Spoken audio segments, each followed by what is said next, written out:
Reinas, damas y señoras, mujeres de la Casa Real de Aragón, con Anabel La Peña y Ana Segura.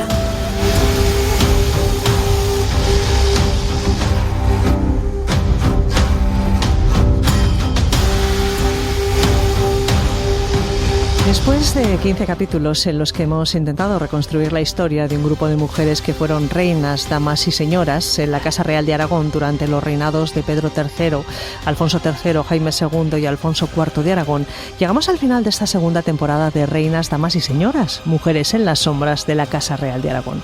Ha sido un recorrido que nos ha llevado en esta segunda temporada desde 1276, tras la muerte de Jaime el Conquistador y la llegada al trono de su hijo Pedro III, hasta 1336, el momento de la muerte de Alfonso IV de Aragón.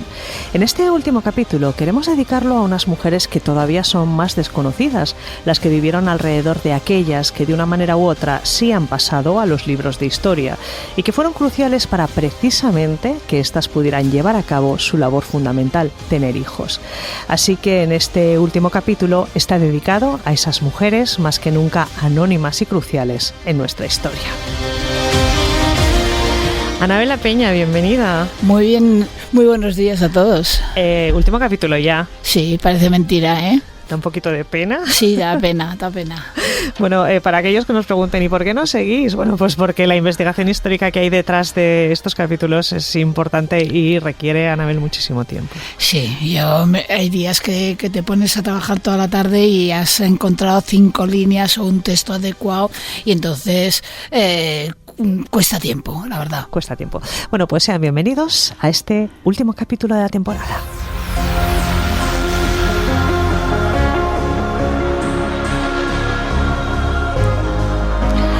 Y como les estamos contando, hemos ido hablando de estas mujeres ocultas y este hecho que las mujeres fueran relegadas a la casa y a los hijos, a un papel limitado a la intimidad del hogar y siempre supeditadas a un padre, un hermano o un marido, no es, Anabel, ni mucho menos algo propio de la Edad Media, sino que se remonta mucho tiempo atrás. Sí, la verdad es que la Edad Media no hizo más que recoger el papel que había ya desde la antigüedad. Hay que recordar los textos de Aristóteles, que nos vamos incluso a muchos siglos antes de Cristo. Entonces ahí ya se ponía que la mujer no era un bien, una persona entera, por decirlo así, que su alma, que su intelecto y todas esas cosas. Y entonces cuando ese mensaje se vertió en la Edad Media cristiana, llamémoslo así, a partir del siglo XII, cuando se redescubren todos esos textos que sí los habían conocido los árabes en sus traducciones, pero no habían trascendido a la Iglesia Católica, todavía se mermó muchísimo más el papel de la mujer. Éramos la nada. Bueno, Aristóteles, el padre de la filosofía occidental, nos dejó algunas perlas, como que, por ejemplo, y leo textualmente, ni siquiera son capaces de reproducir a la especie. Quienes engendran los hijos son los varones. Sí, mira, una definición que a mí me causa pavor es que las mujeres éramos un defecto de la naturaleza, que éramos simplemente unas vasijas vacías donde se depositaba el semen del hombre, que era el auténtico creador de nueva vida. Entonces ese tipo de frases, pues resulta tremenda. Si el semen del masculino era suficientemente fuerte, eso quería decir que engendrarían un hijo, pero si el semen era débil, se engendraría precisamente una fémina. Y claro, eso son frases demoledoras, y es que Aristóteles empieza a cuajar definitivamente en los textos de las universidades cristianas del siglo XIII europeas. Entonces esos mensajes se difunden de una forma muy importante. Pues de esta forma el papel de las mujeres durante siglos quedó relegado a su capacidad de engendrar hijos que perpetuaran la estirpe, hijos que guerrearan o trabajaran para incrementar el patrimonio familiar, hijas a las que poder casar para establecer nuevas alianzas y seguir agradeciendo la casa, o simplemente para poder emplear o vender para asegurar el sustento. Son mujeres que traen hijos al mundo Solas, casi nunca. Siempre hay una figura al lado, la de la comadrona. Anabel, ¿qué fuentes has podido utilizar cuando quieres profundizar en el mundo de los cuidados de las comadronas y los partos? Bueno, pues en este caso no es una documentación que sea muy fluida, es escasa, porque, a ver, las recomendaciones que se pueden hacer en esos momentos sobre la formación de las parteras en aquellos siglos tienen el problema de que pasado un tiempo ya no se guardaban, así como los textos en pergamino además duran mucho tiempo. El hecho de estar escritas sobre papel significa que se ha perdido, es mucho más deleznable, es mucho más difícil de custodiar y por lo tanto tenemos menos datos en ese sentido de documentación de una localidad, por ejemplo, que regulara el tema de las parteras que trabajaban en su población, y hay menos datos, pero bueno, se han podido encontrar cosas importantes. Pues entre las fuentes escritas podemos mencionar textos jurídicos, científicos como los tratados de medicina, Lirio de Medicina de Bernardo Gordonio o Compendia de Humana Salud de Johannes de Kettam. También, claro, textos literarios, Calila y Dimna, el libro del buen amor, la Celestina. Vamos a escuchar algunos fragmentos a lo largo de este podcast. Y por supuesto documentación de archivos, protocolos notariales, documentos municipales. Son fuentes diferentes pero complementarias y sobre todo necesarias para, en conjunto, obtener una imagen lo más fiel posible de la práctica de la actividad de partera y de las personas que la ejercían. Y a todo esto, Anabel, y lo veíamos en el capítulo anterior, están importantísimas las fuentes iconográficas. Sí, porque en estos momentos, desde el siglo XI en adelante, las iglesias, tanto románicas como las catedrales, como las colegiatas, se llenan de piezas de pintura, ya sea pintura mural, ya sea pintura sobre tabla, y entonces ahí nos encontramos con que hay escenas muy importantes que nos confieren precisamente el entorno que había alrededor de una parturienta en aquellos momentos. Hay una escena clave que es el nacimiento de María, donde vemos parteras. Bueno, si tenemos la suerte de que se encuentra el parto de Santa Isabel, pero es menos frecuente para el nacimiento de San Juan Bautista, pues bien, pero quiero decir que tenemos pinturas y las posiciones de la Virgen. El otro día en el anterior podcast comentábamos las pinturas de Sigena, por ejemplo, como estaba ella recostada, descansando, y como las parteras le auxiliaban en el baño del niño. Ahora seguirán muchísimo esos temas y cada vez con una iconografía más complicada, con más mujeres, etcétera. Bueno, pues estas reproducciones nos permiten conocer más detalles de cómo podían ser esos momentos, el momento del yacimiento.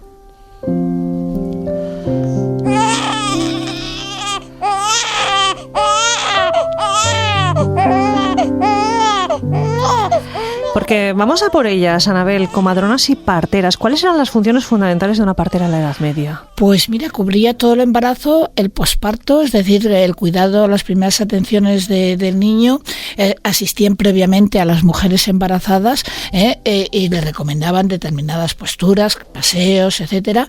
Una vez que se había producido el nacimiento, bueno, pues tenían que también cuidar a ese niño, como acabamos de mencionar, el baño, la alimentación de esa criatura, y por otro lado atender a posibles enfermedades de la mujer después del parto.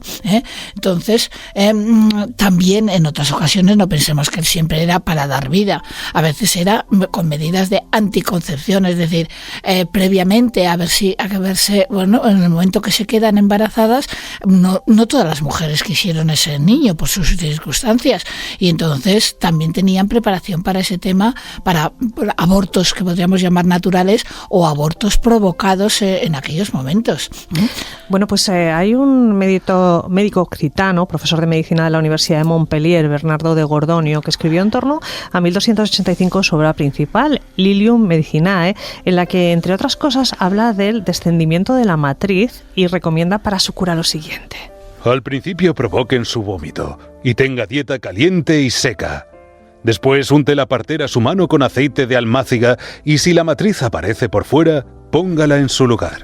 Bueno, tenemos que, acaban de mencionar la almáciga, que es una resina, llamémosle, bueno, sí, clara, entonces translúcida, amarillenta, algo aromática, y que se podía dar a la mujer para ayudarle a colocar las partes que hubieran podido tener problemas en lo que es el parto. Entonces, el mismo Gordonio tocará otras veces otros temas de lo que se podía hacer, de cómo se podía colocar de nuevo nuevo la matriz en su sitio y bueno, tenemos consejos. Y ten en cuenta que la Universidad de Montpellier, nosotros no tuvimos hasta 1354 una universidad que fuera de Huesca.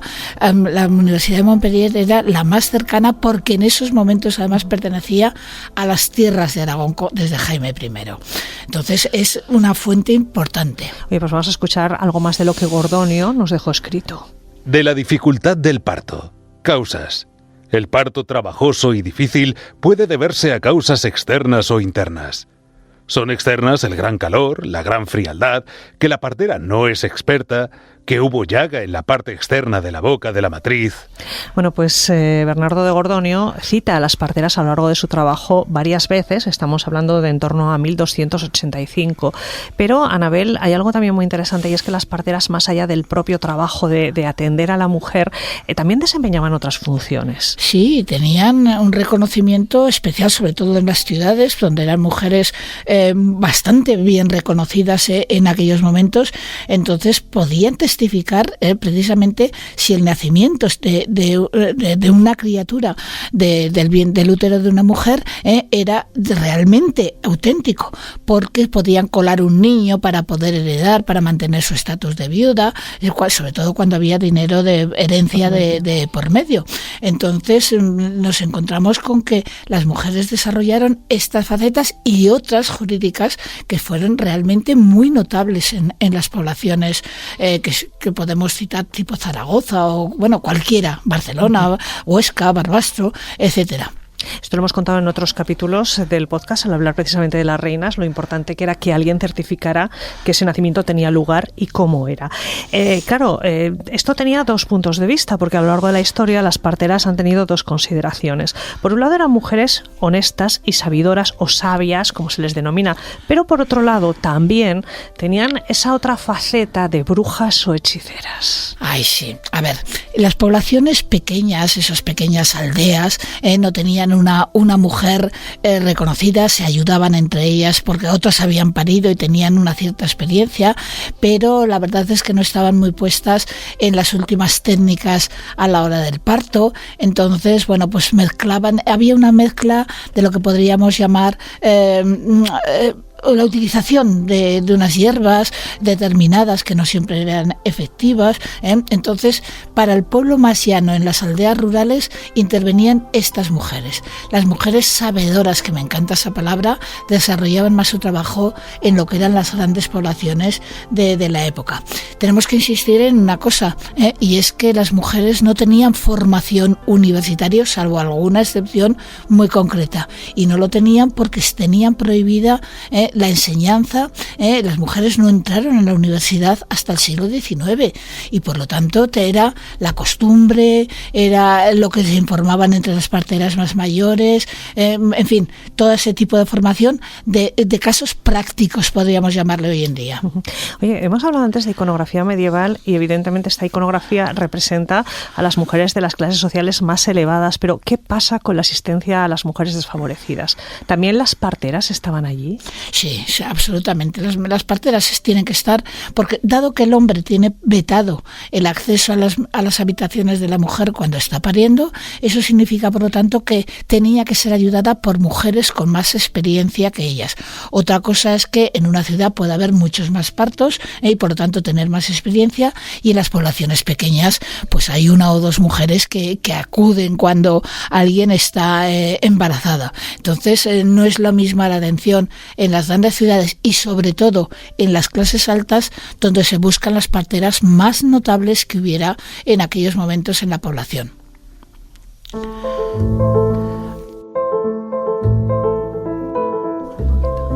Bueno, pues hablábamos antes de fuentes y citábamos algunas obras de la literatura medieval española, que se hace eco en no pocas ocasiones de cómo estas mujeres, medio hechiceras, medio parteras, estaban siempre dispuestas a socorrer a la mujer en sus momentos más difíciles. Hay algunos ejemplos muy, muy importantes. Por ejemplo, la Celestina, cuando habla al criado Pármeno sobre su madre, le dice: Así era tu madre, que Dios haya, la prima de nuestro oficio.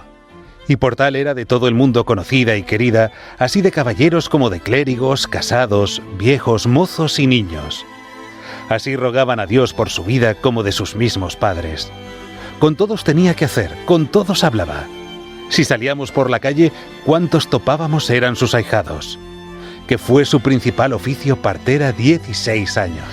Y así definía Pármeno a Celestina. Ella tenía 6 oficios. Conviene saber: labrandera, perfumera, maestra de hacer afeites y de hacer virgos, alcahueta y un poquito hechicera.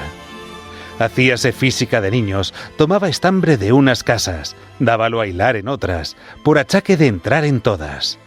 Las unas, madre acá, las otras, madre acullá. Cata la vieja, ya viene el ama, de todos muy conocida.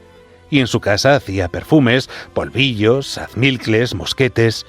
Tenía una cámara llena de alambiques, de redomillas, de barrilejos de barro, de vidrio, de arambre, de estaño, hechos de 1000 facciones.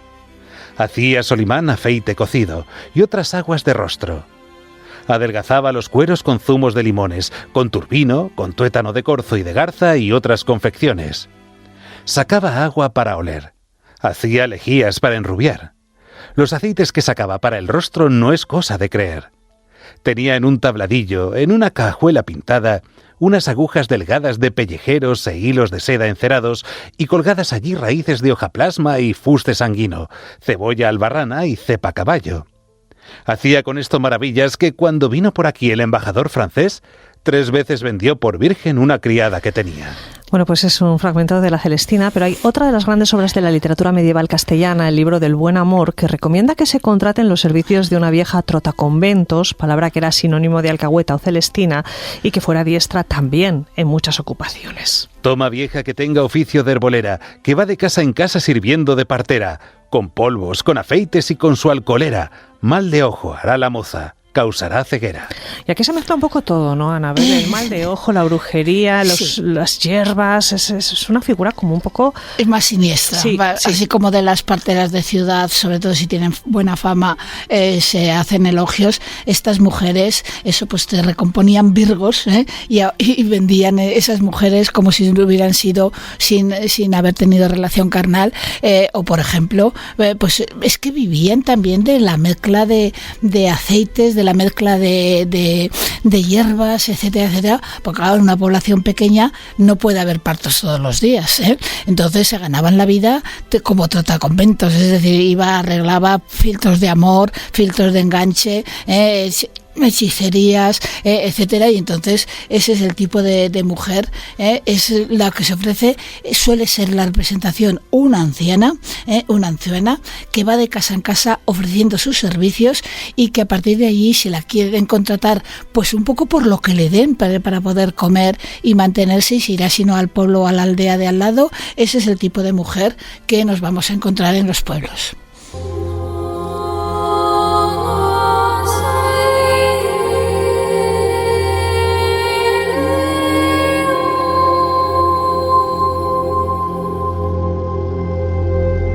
Reinas, damas y señoras. El embarazo, el parto, el posparto, todo lo relacionado con la mujer y su fertilidad era sucio y dañino a los ojos del hombre, así que quedó en manos femeninas durante siglos. Pero al mismo tiempo se les negó a ellas una formación científica necesaria. Cuando en la Edad Media el conocimiento heredado se salvaguarda en los monasterios y posteriormente comienzan a fundarse las primeras universidades, las mujeres tuvieron las puertas cerradas, con una excepción: Salerno. Salerno es una escuela absolutamente principal, porque primero no vetó a las mujeres. Conocemos nombres de ellas, se escribieron libros. Es decir, allí en Salerno se juntaron varios saberes, como el saber griego sobre los partos, el saber de los musulmanes, de los árabes, podríamos decir, el saber de los cristianos, y entonces la verdad es que Salerno es una escuela realmente importante, que permitía estudiar a las mujeres el cuerpo humano, ayudar en los partos, y además para otro tipo de cosas, y no solamente estudiarlo, sino practicar esos conocimientos, y hay nombres importantísimos. Es una universidad que se funda muy antiguamente, pero que tuvo mucha importancia en los siglos XII y XIII, luego ya no. Pues la Escuela Médica de Salerno se funda, como bien dices, en el siglo IX y alcanzaría el máximo esplendor en los siglos XI y XII. Sería también en el siglo XI cuando el monasterio de Monte Cassino destacó gracias al legado por parte de Constantino el Africano de numerosos textos islámicos, judíos, griegos y romanos que fueron traducidos y por lo tanto consultados. ¿Quién es Constantino el Africano? Pues como su nombre indica, nació en el norte de África en esta época, en el siglo XI, que era precisamente de dominio musulmán, todo ese territorio norteafricano, como estábamos diciendo. Entonces conoce perfectamente, puede traducir después y bueno, a través de él llegan esos conocimientos de Hipócrates, de Galeno, de la vieja medicina, porque Europa no descubrió los textos hasta el siglo XII prácticamente, y allí Constantino el Africano hizo un acopio de textos de muy distinta procedencia y los empezará a utilizarse también en latín, y a partir de entonces se difunde por media Europa. Ten en cuenta que además estaba la biblioteca de un monasterio fundamental, el gran monasterio fundado por San Benito en el año 529, Monte Cassino, que bueno, pues almacenaba una biblioteca realmente espectacular en aquellos momentos. Bueno, pues estaba la Escuela Médica de Salerno, el monasterio de Monte Cassino, fundado por Benito de Nursia, y su biblioteca, y esta combinación de textos y conocimientos antiguos de diferentes culturas y la experiencia del momento convirtió a Salerno en la mayor fuente de conocimiento médico en la Europa de su tiempo. Y lo que de verdad nos interesa es que en esas aulas, por primera vez, había mujeres. Sí, a las mujeres no se les vetó y además había de distintas procedencias y además es que, insisto, entraron como alumnas y luego practicaron la medicina, porque hay imágenes, hay representaciones iconográficas donde vemos a las mujeres curar heridas desde enfermedades en los ojos, a llagas en el cuerpo, y no solamente para lo que eran los partos en aquellos momentos. Es decir, fue fundamental. ¿Conocemos el nombre de alguna de ellas? Sí, tenemos a Salernitana, que tampoco hay que discurrir mucho, procedía de esta mujer de la Universidad de Salerno, pues así sería una. Había alemanas también, había una judía como Rebeca Guarna, estaba también Abella, que era árabe, por lo tanto, todas ellas podían utilizarse para traducir. Mercuriades era otro nombre, los nombres son peculiares, Constanza Calenda, y sobre todo, la figura de Trótula o Trota de Ruggiero.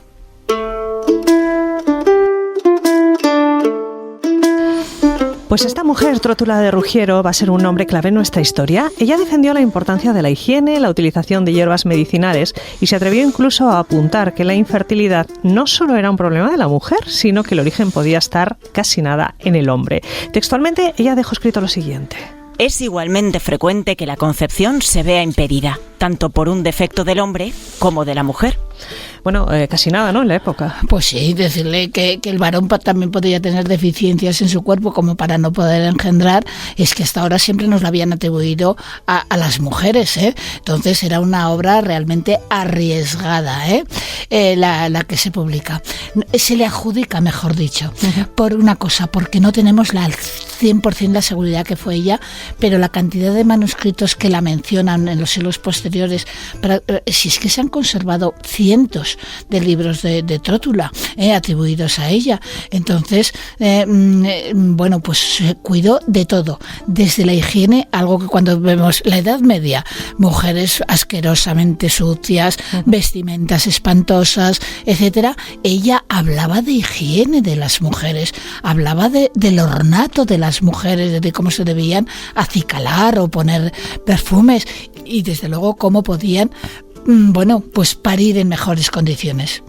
Bueno, atribuidas a Trótula se han conservado dos obras: de Passionibus Mulierum Curandorum, conocido como el Trótula Mayor, y de Curis Mulierum o Trótula Minor. Durante muchos años sus obras se utilizaron en universidades europeas, pero esto es habitual atribuyéndolas a su marido. Y es que en aquella época era impensable que una mujer tuviera estos conocimientos. A pesar de todo, Anabel, cerca de 130 copias de los textos latinos y 60 de las traducciones, y se expandió por toda Europa. Por toda Europa, en lenguas vernáculas, es decir, en lenguas derivadas del latín, en francés, por ejemplo, en castellano, en aragonés. Entonces esta obra se difundió por todos los lados y la prueba es que tenemos constancia de esto. Fíjate que además, contra la opinión de la época, la Iglesia decía que se nos había condenado a partir del pecado original a que las mujeres pariríamos con dolor. Trótula habla de utilizar opiáceos precisamente para evitar esos dolores atroces en muchos momentos que las mujeres a veces no podían casi ni resistir. Por lo tanto, la obra se extendió por todos los lados hasta el siglo XVI, que decidieron que eso no lo había escrito una mujer. Bueno, vamos a escuchar un fragmento traducido por supuesto y contemporaneizado para saber qué es lo que Trótula decía. Como las mujeres son por naturaleza más frágiles que los hombres, están también más frecuentemente sujetas a indisposiciones, especialmente en los órganos empeñados en los deberes queridos por la naturaleza. Como tales órganos están colocados en partes íntimas, las mujeres, por pudor y por innata reserva, no se atreven a relevar a un médico hombre sus sufrimientos procurados por estas indisposiciones.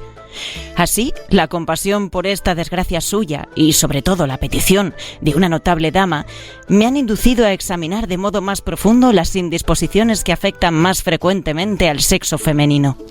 Trótula escribió sobre la menstruación, el embarazo, el parto, el control de la natalidad, los partos difíciles, entre otros muchos temas médicos, pero incluyó también algunos consejos a Anabel y remedios cosméticos sobre la piel y el cabello. Sí, utilizar aceites, por ejemplo, o cómo lavarse las partes íntimas de la mujer.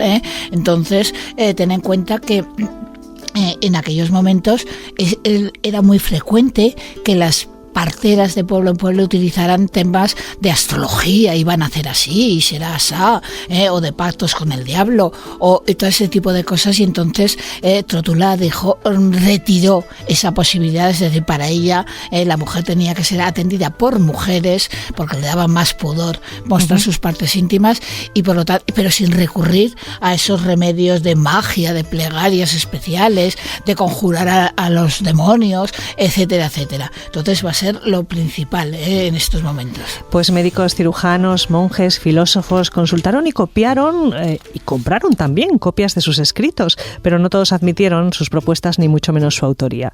De hecho, aún en el siglo XIX, el historiador alemán Karl Schudow eliminó a Trótula y las damas de Salerno de la historia de la medicina porque, según él, eran solo comadronas y no médicas, y por ello no podían escribir sobre temas tan complejos como la obstetricia o la cirugía. Pero en todo este asunto había una cuestión más y muy importante: la religión.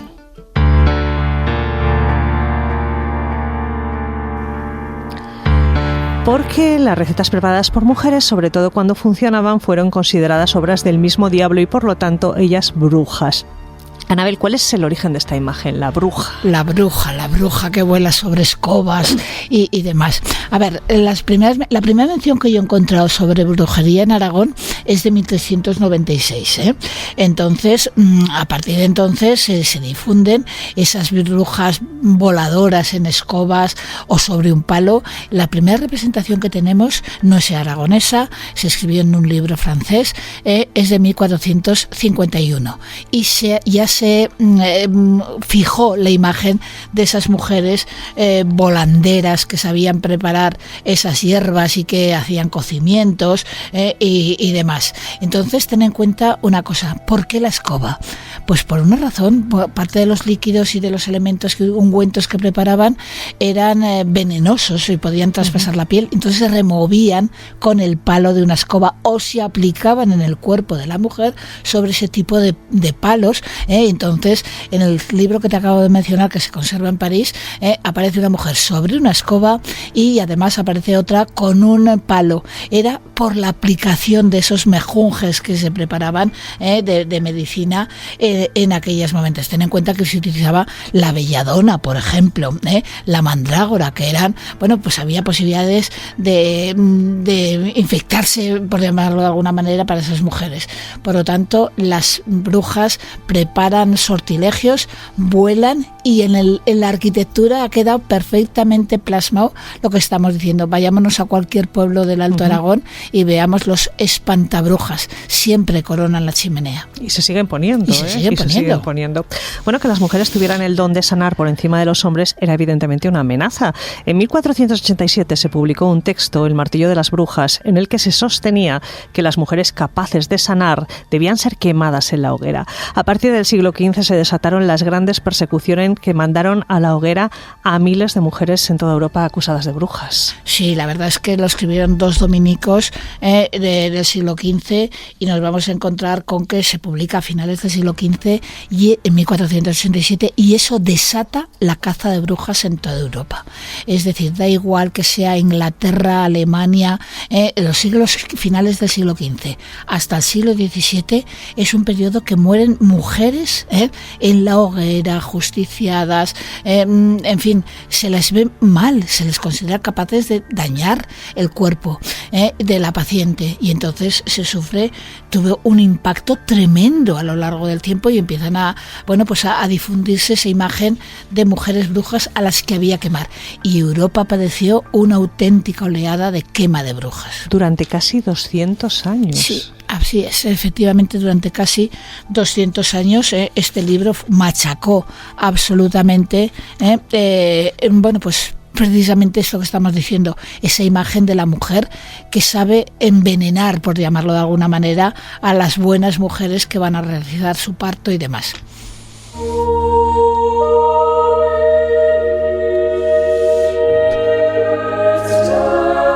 Pues seguimos buscando en la documentación. En 1240 el franciscano Bartolomé el Inglés publicó un compendio sobre las propiedades de las cosas en el que hace referencia a la labor de las parteras. La mujer que sabe de un arte de ayudar a las dueñas a parir porque la criatura salga más sin peligro. Estas parteras untan el vientre de la preñada con algunos ungüentos por hacer salir a la criatura más presto y con menos dolor. Cuando el niño nace, ella le recibe. Pues en una Europa de supersticiones, lo cierto es que la ciencia también poco a poco iba avanzando. En 1513, Eucharius Rodion, un boticario y médico de Friburgo, publicó un libro que se convertiría en el Manual de las enfermeras y ginecólogas. En él, en una edición de 1536 y con ilustraciones de Martín Caldebanc, alumno de Alberto Durero, se representa algo que ya hemos visto en icografía religiosa, Anabel, la silla de parto. La silla de parto, sí. La silla de parto era una silla con 3 o 4 patas, pero sobre todo con una forma, a la hora de sentarse, en una forma de herradura, de tal manera que quedara la posible bajada del niño directamente y siendo recogido precisamente por la partera. Entonces solía tener respaldo, entre otras cosas para sujetar a la mujer que se está quejando absolutamente de los dolores que le han sobrevenido, y de esa manera la sujetaba otra de las parteras. Frecuentemente lo más habitual es que por lo menos hubiera 2, y la comadrona principal era la que recogía al niño, cortaba el cordón umbilical, y la otra partera sujetaba a la mujer que estaba pariendo. Son unas sillas especiales y que se utilizaron durante largo tiempo. Y un texto hebreo anónimo del siglo XIV detalla también preparativos necesarios para dar a luz. En su obra Los infortunios de Dina, en el que se describe la presencia de una silla de este tipo, también una cama rígida para antes del parto y una más mullida para después del mismo. Cuando vienen las contracciones más fuertes, hay que preparar un asiento para la comadrona, una silla y una cama, y preparar la habitación y el lugar donde ocurrirá el parto. El asiento de la parturienta debe ser como la silla de los copistas, es decir, provista de una muesca en forma de media luna que se sitúe frente al sexo, con el objeto de extraer por esta parte al recién nacido. También es necesario preparar una cama rígida para que la parturienta se recueste cuando los dolores sean intensos. Del mismo modo, hace falta una cama mullida para que pueda adormecerse después del parto. Será necesario poner la cabeza a los pies de la cama dura, rostro mirando arriba, los pies juntos y los muslos separados. Anabel, además de este texto, en las cantigas de Santa María se reproducen también ilustraciones de mujeres dando a luz en distintas posiciones, entre otras en estas sillas. Sí, aparecen así, aparecen mujeres en cuclillas, por ejemplo, aparecen partos en el agua, cuando se cuenta una cantiga que se relaciona con el Mont Saint-Michel, en el agua del mar, aparecen mujeres a las que se le hace una cesárea. En aquella época se hacían sobre personajes, sobre mujeres muertas. Entonces aparecen distintas, cómo se agarraban con fuerza sobre unas telas colgantes para hacer mayor fuerza a la hora de expulsar esa criatura. Entonces hay distintas cantigas que nos muestran el auxilio, las técnicas de parto que había en aquellos momentos. Hay incluso, lo comentabas ahora, una referencia a un nacimiento por cesárea tras la muerte de la madre, pero hay un documento muy curioso, fechado en 1500 en Suiza, que detalla cómo un carnicero operó a su propia esposa y tanto el niño como la madre sobrevivieron. Sí, es un caso, creemos que es el primero documentado, igual hubo alguno antes, pero que un carnicero se atreviera ante los dolores de parto que tenía su mujer, abrirle lo que es el vientre para sacar una criatura y que vivió a lo largo del siglo XVI, quizá por sus conocimientos de su profesión como carnicero, pero realmente resulta insólito en aquellos momentos. Generalmente hasta entonces se hacían las cesáreas sobre mujeres muertas y se empiezan a hacer a partir del siglo XVI cesáreas sobre mujeres vivas. Quizá fuera el ejemplo de este carnicero el que levantó esa veda que había en aquellos momentos. Por cierto, una curiosidad, ¿de dónde viene el término cesárea? Pues mira, no viene de Julio César, como se ha dicho tradicionalmente. Quiero decir que en aquellos momentos la palabra cesárea era cortar, significaba cortar, y bueno, pues se aplicaba, pero no es, insisto, nada aplicable a Julio César. Como había que cortar, pues entonces salía del vientre de la mujer las criaturas, y entonces, bueno, pues no, insisto, se aplicó a partir de entonces como término para cuando la extracción del feto viene dado por un sitio que no es el natural. Bueno, a pesar de los avances médicos, la mentalidad de la época era la que era. Un buen matrimonio siempre necesariamente incluía hijos, y la esposa que no conseguía tenerlos cargaba con el estigma y se enfrentaba incluso a la posibilidad de un repudio. Anabel, aquí hemos contado historias de este tipo a lo largo de nuestro recorrido por la historia de Aragón, pero las cosas eran distintas para las mujeres de la realeza y las nobles y las campesinas y burguesas. Sí, era distinto, primero por la calidad de las mujeres que podían atenderlas, eran mujeres que tenían muy buena fama para atender, y por otro lado, fíjate una diferencia tan tremenda. Las mujeres de la realeza generalmente no amamantan al niño, por una razón, para quedarse antes de nuevo embarazadas, para tener más hijos con los que jugar en aquella sociedad. Si es hija la casaremos, si es hijo podrá heredar, o le buscaremos un feudo, un territorio para que lo gobierne, etcétera. Y esa es una razón que separaba muchísimo a las reinas de las mujeres del pueblo, podríamos decir. La idea general era que se admitían todos los hijos que vinieran al mundo, los que Dios mandaba. Claro, fíjate, estoy pensando en Blanca de Anjou, 10 hijos en tan solo 15 años de matrimonio. Es el ejemplo claro de lo que nos estás contando. Pero, ¿qué ocurría cuando los hijos no eran bienvenidos o simplemente no se querían tener más? Bueno, pues se pueden abandonar, y hubo muchísimos casos, se les puede matar, entonces se puede utilizar determinados sistemas anticonceptivos, algunas veces realmente curiosos en aquellos momentos. Está el típico, clásico y padre de media humanidad como el coitus interruptus. Entonces era uno de los sistemas más habituales que se podían utilizar.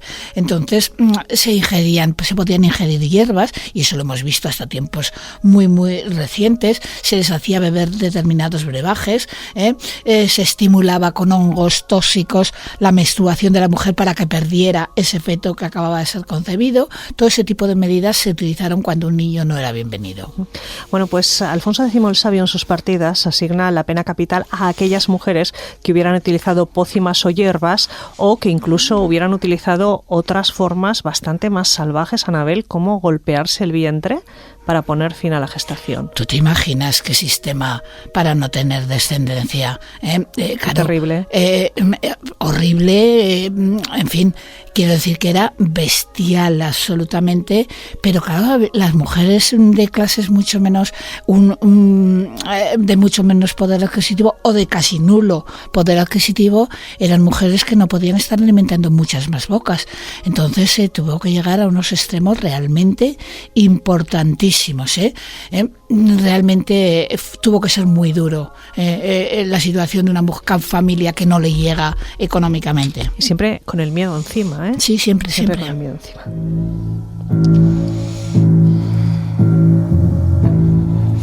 Pues en ambos casos, cuando se querían hijos y cuando no, eran ellas las madrinas, llevadoras, sabedoras, las responsables del inicio de la vida. Sin formación médica, su oficio se sostenía en la tradición y en las creencias populares. Anabel, ¿qué referencias has encontrado en textos de parteras solicitadas esta vez por damas principales? ¿Hay alguno? Sí, hay algún caso. No es lo normal, porque ya hemos comentado antes que los varones no solían entrar en los partos, por muchas razones, pero entre ellas hay algún parto y una profesora de aquí de la Universidad de Zaragoza, Carmen García Herrero, sacó adelante unos documentos notariales donde se muestra precisamente que el notario entra. Lo que se ponía en juego era el derecho de viudedad de esa mujer. Si tenía un hijo, sería conseguir, ese niño heredaría, pero claro, te pueden colar un niño. Y cuando el documento notarial cuenta que entró el notario en la sala, estaba rodeado de mujeres, miró debajo de la cama, buscó, le habían escondido allí un niño para hacerlo colar, cacheó a las comadronas, no fuera a ser que entre aquellas aldas hubiera algún recién nacido, y finalmente el notario certificó que estaba unido cuando nació ese niño, que me hace mucha gracia, todo mojadico, con los ojos cerrados, dice el texto del archivo de protocolos notariales, nació el niño. Entonces él comprobó que le unía el cordón umbilical a la madre, a Isabel de la Caballería. Estamos hablando de Isabel de la Caballería. Si te parece, vamos a escuchar un fragmento de ese registro notarial de Isabel de la Caballería para contextualizar lo que nos estás contando. Fuemos constituidos personalmente yo, Domingo Cuerla, notario, y los testimonios debajo escriptos y nombrados, clamados con mucha instancia por dita Isabel, para que asistiésemos en su parto y personalmente y ocular viésemos la criatura que pariría la dita Isabel, filla. Y dicho requería mi notario, y requirió que la administración de su parto, como de la criatura que pariría, ficiese y levantase acto y carta pública. Se requería la presencia de un notario, pero también de algunas comadronas. Por ejemplo, María de Castilla, esposa de Alfonso V de Aragón, el Magnánimo, pidió que le enviaran una mujer concreta. Sí, una mujer, creo recordar que se llamaba María Otto. María Otto, eso es. Entonces, tenía buena fama en Castilla. María de Castilla en el siglo XV era la mujer de Alfonso V el Magnánimo. No tuvieron hijos, ella tenía graves problemas de salud mental, de salud física, etcétera, y entonces sí manda que le manden a esta mujer para ver si ponía fin a sus sufrimientos físicos y casi emocionales. Sin embargo, fue una buena gobernante en ausencia de su marido, de Alfonso V. No lo hemos tratado todavía. No hemos llegado hasta ahí. No hemos llegado todavía, pero es una mujer que actuó muy cabalmente como reina de Aragón. Aquí en Zaragoza fue famosa la madrina Salinas, que hoy incluso tiene una calle en la ciudad, en el barrio de Las Fuentes. ¿Quién era esta mujer, Anabel? Bueno, pues esta mujer es una mujer interesantísima. Lo digo porque pocas veces una mujer del siglo XV ha sido reconocida. Es más, fíjate, hay un hecho, vivía en el entorno del mercado, de lo que hoy llamaríamos el mercado central. Se le dedicó esa calle hace unas pocos años en Las Fuentes, y la madrina, fíjate cómo se le llama madrina, porque ayudaba a parir, era una mujer expertísima, y además de eso se le requería siempre por las clases más importantes, las clases nobiliarias y demás, y la madrina Salinas atendió muchísimos partos en aquella Zaragoza de fines del siglo XV. Una mujer muy, muy notable. Era una viuda, con los dedos, como se decía de las madrinas, muy largos, con las uñas recortadas, que sabía maniobrar precisamente entre los órganos femeninos de una forma maravillosa realmente. Claro, aquí la fama era muy importante. Vamos a escuchar un fragmento de Alfonso X el Sabio que habla precisamente de esto. Cuando ya fuere cuitada por razón de parto, no debe estar en aquella casa donde ella esté hombre ninguno, mas pueden allí estar hasta 10 mujeres buenas que sean libres y hasta 6 sirvientas que no sea ninguna de ellas preñada, y otras 2 mujeres sabedoras que sean usadas para ayudar a las mujeres cuando paren. Mucha gente ahí, ¿eh? Sí. Mucha gente. Bueno, hay una excepción, un tal doctor Guer de Hamburgo, que sabía que nunca sería capaz de conocer en profundidad el proceso de nacimiento si no lo veía con sus ojos. Así que a este señor, en 1522, se le ocurrió disfrazarse de matrona y entrar en la habitación de una mujer de parto. Y esta curiosidad le salió muy cara. Muy, muy cara, porque fue descubierto que se había disfrazado como mujer y no tardó en ser quemado, porque, insisto, los hombres no debían estar en los partos femeninos, y eso significa que pagó realmente muy, muy caro su curiosidad. Pero era lógico, nunca sabrían los varones cómo era el cuerpo de una mujer que surgía en el momento del alumbramiento, y eso significa que tuvo que recurrir a esa treta que pagó, insisto, muy cara con su vida, para poder conocer algo más el cuerpo del femenino.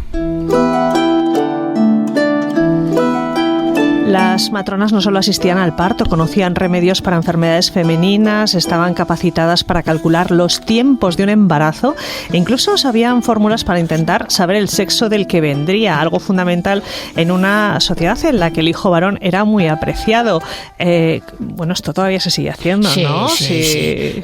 Las mujeres, las parejas, o no sean parejas, quiero decir, el mundo de la mujer quiere saber si va a tener un hijo que era mucho más valorado o va a tener una hija que siempre era personaje más de segunda. Y hay síntomas desde la medicina clásica, como Hipócrates, que miraba el oscurecimiento de los ojos para intentar adivinar el sexo. Me imagino que el número de errores era absolutamente tremendo. O hay un médico del harén de Córdoba en el siglo X, en el harén de Abderramán III, que decía lo siguiente: que se colocara a la mujer un ajo en la vagina, y si a la mañana siguiente olía a ajo por su nariz, es que estaba embarazada. Entonces, esas cosas, se trataban con unos elementos curiosos, realmente, que no adivinaban casi nunca. Imagínate ahora cuando se hacen todas esas pruebas al 4º, 5º mes, que se hacen las ecografías y demás, y te dicen va a ser niño, y no siempre se puede aciertar porque el niño tiene una posición determinada que impide ver algunas cosas. Bueno, pues imagínate en esos siglos donde no había estos métodos. Claro, porque si son ustedes oyentes de este podcast, recordarán historias como María de Montpellier, por ejemplo, y esa presión de estas mujeres por quedar embarazadas cuanto antes. Bueno, el doctor Damián Carbón, en la primera mitad del siglo XVI, escribió en torno a 1541 el libro del arte de las comadres, nodrizas y el regimiento de las preñadas y paridas y de los niños. Y respecto a cómo saber si una mujer estaba embarazada o no, contaba esto. Queda la mujer muy quebrantada, floja, perezosa y de mala gana, su cara amarilla, los ojos entramados, tiene ascos y vómitos, está sin apetito de comer, muchas veces aborrece el coitu, hace algunas ventosidades por la boca, tiene algunas veces dolor de cabeza, el color de los ojos se oscurece, el corazón se mueve de prest, tiene algún tiempo apetitos de cosas ruines, malas y no provechosas. Las palpebras se morifican. Bueno, en realidad lo cierto es que solo el paso del tiempo y las señales evidentes podían demostrar un embarazo en aquellos tiempos, y hay muchos documentos en los que se apunta a la posibilidad pero sin certezas. Hipócrates, Galeno, Aristóteles, Avicena y Alraces fueron médicos que hablaron sobre el tema. Otros establecieron cálculos en base a fases lunares e Hipócrates fijó el ciclo en 280 días. Pero también dejaron, Anabel, algunas cuestiones por escrito que nos sorprenden mucho. Hoy en día, sí, la verdad es que efectivamente el embarazo está en torno a los 280 días, pero algunos calculaban 270, otros casi 300, es decir, tampoco se sabía muy bien cuándo una mujer había quedado ya embarazada. Pero además es que sostenían cosas como que los niños nacidos antes de tiempo, los que tenían ya 7 meses, podían sobrevivir, pero los de 8 no. Entonces me ha resultado siempre muy chocante esa afirmación de que, hombre, es de suponer que el niño estaba mucho más formado con 8 meses de embarazo. Entonces, no sé qué experiencia tendrían para afirmar que con 7 meses sobrevivirían y con 8 no sobrevivirían. No sé dónde se pudieron basar. Bueno, cuando llegaba el momento del parto se recurría a rituales heredados de generaciones para afrontarlo. Bernardo de Gordonio, al que escuchábamos hace un rato, escribió en el siglo XIV el Lilium Medicinae, traducido a distintos idiomas, y él aconsejaba lo siguiente. Cuando se acerca el parto, sea bañada en baño a donde haya malvas y malvacisco, violetas y manzanilla y corona de rey. Y después sea untada con aceite de ajonjolí y con aceite de almendras dulces. Y después anda por lugares que estén cuesta abajo, y cuanto más se acercare el parto, caldo de gallina gorda y beba vino oloroso. Y más adelante detalla cómo es el momento exacto en el que una mujer rompe aguas. Y después, como más se acerca y se rompe la tela primera y comienza a salir una aguosidad, entonces atraiga el resuello con fortaleza y arrójelo fuertemente hacia abajo, porque tal expulsión es muy provechosa.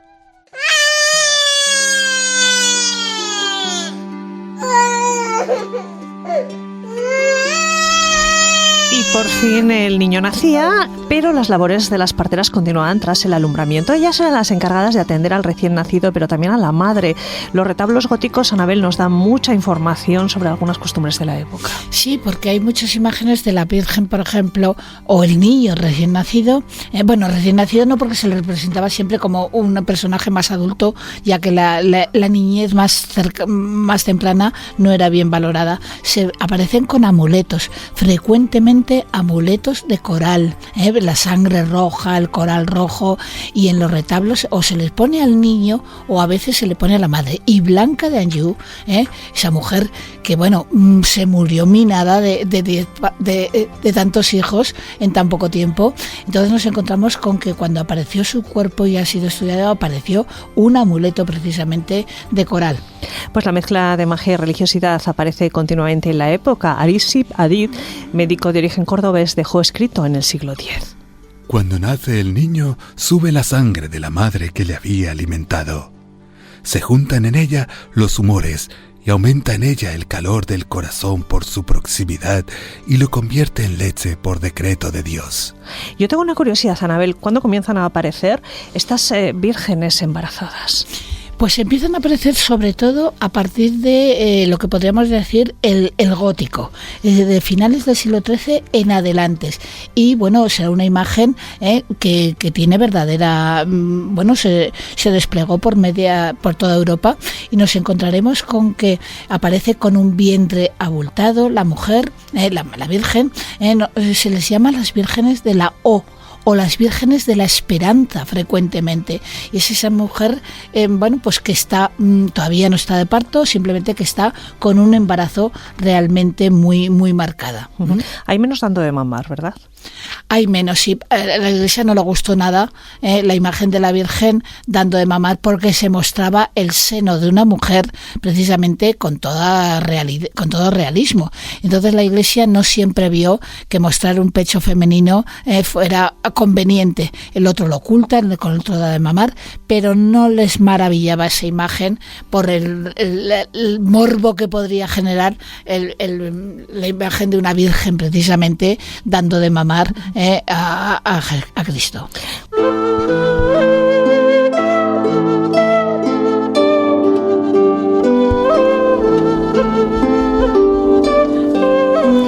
En los últimos siglos de la Edad Media, la figura de la matrona comenzó a ser mal vista por la Iglesia Católica, que la asoció a cultos paganos y al mal.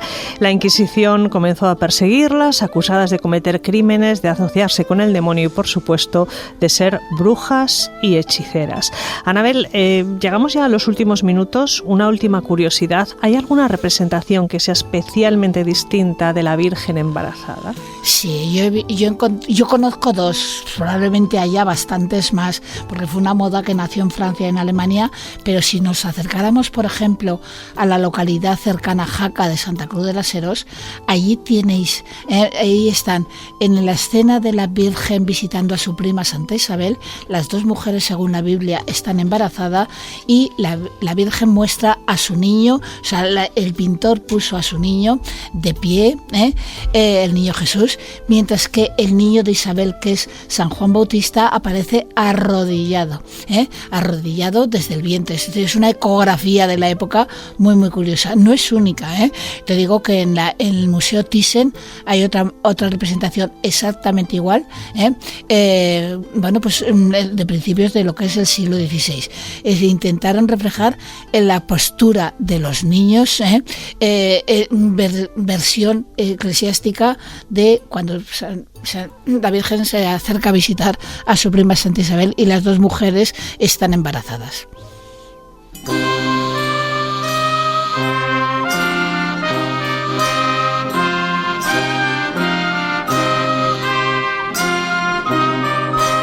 Pues vetadas en escuelas y universidades, depositarias de la sabiduría popular, cuestionadas y en ocasiones perseguidas como brujas o hechiceras, las matronas tuvieron que ser necesariamente muchas a lo largo de los siglos. Solo unos pocos nombres, unas pocas historias han llegado hasta nosotros. En este capítulo especial de Reinas, Damas y Señoras hemos querido rastrear el papel, la función y el lugar que ocuparon las matronas a lo largo de la Edad Media, un lugar entre la necesidad y la sospecha, entre la ciencia y la superstición.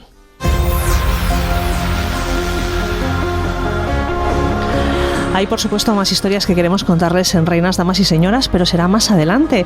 Hoy terminamos la segunda temporada y este último capítulo hemos querido dedicarlo a esas mujeres todavía más desconocidas, las que vivieron alrededor de aquellas que de una forma u otra sí han pasado a los libros de historia y que fueron cruciales para que precisamente éstas pudieran llevar a cabo su labor fundamental en la época, tener hijos.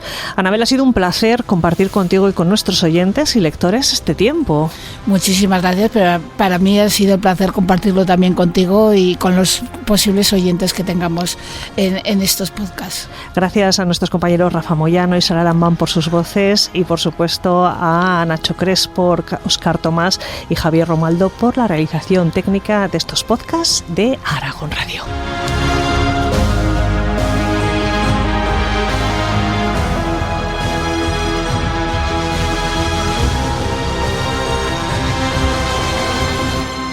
Reinas, Damas y Señoras es un podcast original de Aragón Radio, basado en la idea, guiones e investigación histórica de Ana Segura y Anabel La Peña. Las locuciones de textos históricos son de Rafa Moyano y Sara Lambán.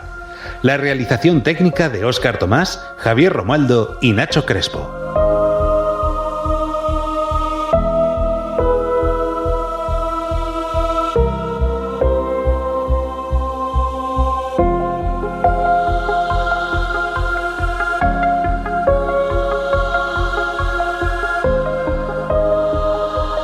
Reinas, Damas y Señoras, con Anabel La Peña y Ana Segura.